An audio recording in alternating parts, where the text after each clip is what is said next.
존경하는 윤건영 의원님 질의해 주시기 바랍니다.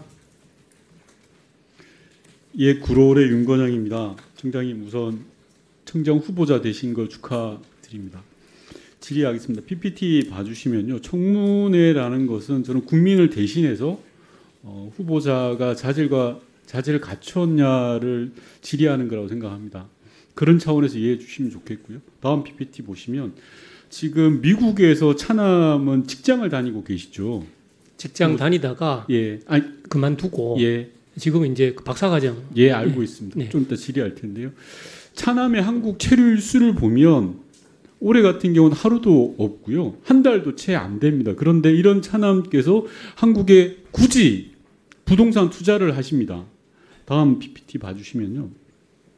물론 뭐 투자도 할 수 있다고 저는 생각을 합니다. 그런데 자, 그렇다면 그 투자가 합리적인 투자인지에 대한 의심을 가져야 되지 않겠습니까? 그래서 그 부동산을 매입할 때 들어간 자금이 어떻게 되는지에 대해서 자료를 달라고 했습니다. 즉 송금한 걸 제출해 주셔라라고 했는데 아직까지 안 주고 있어요.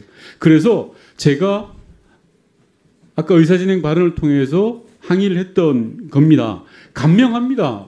그냥 차남이 배우자에게 보냈던 송금 내역을 제출해 주시면 이건 깔끔하게 정리되는 겁니다. 자, 그런데 앞서 우리 존경하는 의원님께서 차용증 문제도 말씀을 해 주셨는데요. 다음번 이게 차용증입니다. 주소가 잘못되어 있어요. 아까 후보자께서는 차용증을 잊어버려서 다시 만들었다라고 했는데 그 자체가 문제인 겁니다. 후보자님께 제가 묻겠습니다.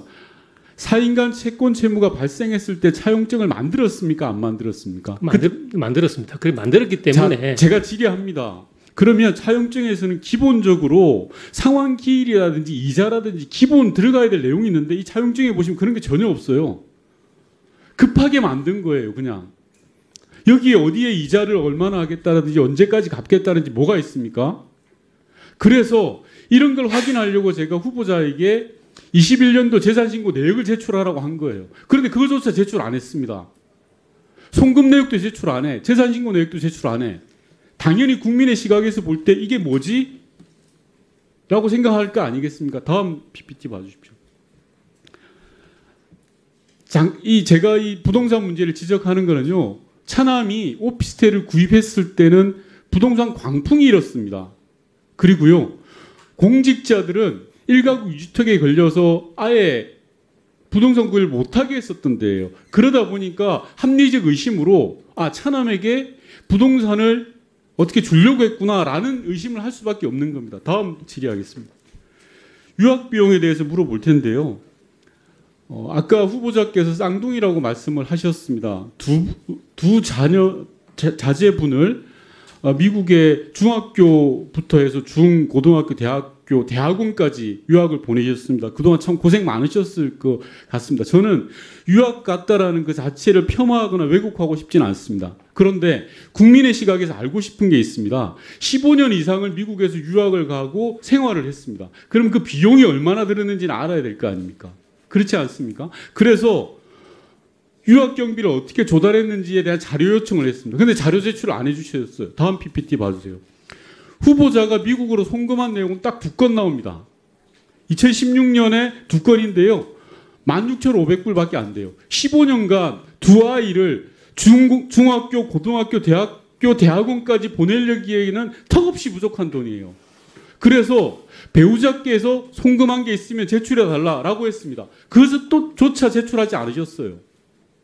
수십만 불이 들어가는 유학 비용입니다. 저는 후보자가 공직생활을 하면서 돈을 아껴서 자녀 2분을 유학 보낸 것 대단한 일입니다. 잘하신 거예요. 자, 그렇다면 그 과정을 소명하셔야 돼요. 경찰청장이 되시려면 그 과정을 깨끗하게 소명해야 국민들이 동의를 하는 겁니다. 그런데 지금까지 내놓은 자료에는 그 어떤 것도 유학 비용과 생활비를 소명하지 못하셨어요. 이것도 분명히 자료를 제출하셔야 됩니다. 자료를 보고 추가 질의를 하도록 하겠습니다. 마지막 신상 관련 3번째입니다. 후보자의 자제분이 의경으로 복무를 하셨습니다. 넘겨주세요. 당시에 의경 경쟁률이요 15대1, 20대1이 넘어가요. 로또 의경 고시라 그랬어요. 재수까지 하면서 의경을 받습니다. 이런 사실 알고 계시죠? 예. 다음 PPT 봐주세요. 그런데 당시 후보자가 의경 담당 과장이었습니다. 장남의 군복무 기간 직전까지 해당 강원청에서 근무를 했습니다. 이랬는데도 후보자는 아무 문제가 없었다 그래요. 상식적입니까 이게?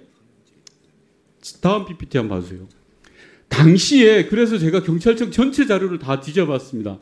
총경 이상 간부 100명 중에 자녀의 의경 복무가 47%예요. 특히나 같은 지방청에서 근무한 게 54%예요. 이게 말이 됩니까? 경찰은 다 이렇습니까?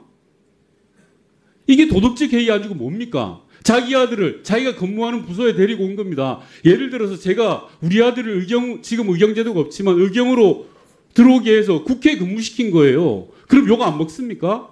그런데도 후보자는 뭐라고 하셨냐면 전혀 문제 없다고 하셨어요. 도덕적으로 아무 문제가 없습니까? 이게 후보자?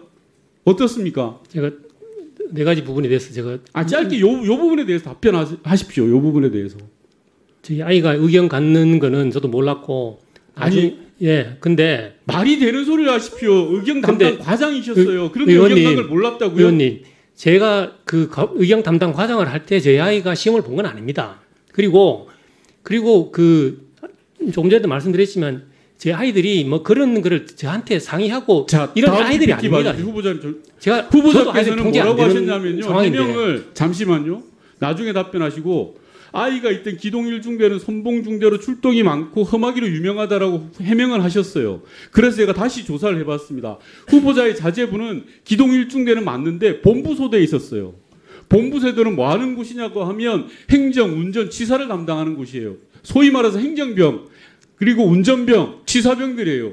당시로는 꽃보직이었던 겁니다. 이래놓고 무슨 해명이라고 합니까? 의원님, 이게 제 아이가 가자마자 행정본부소대로 간 거 아닙니다. 아니요.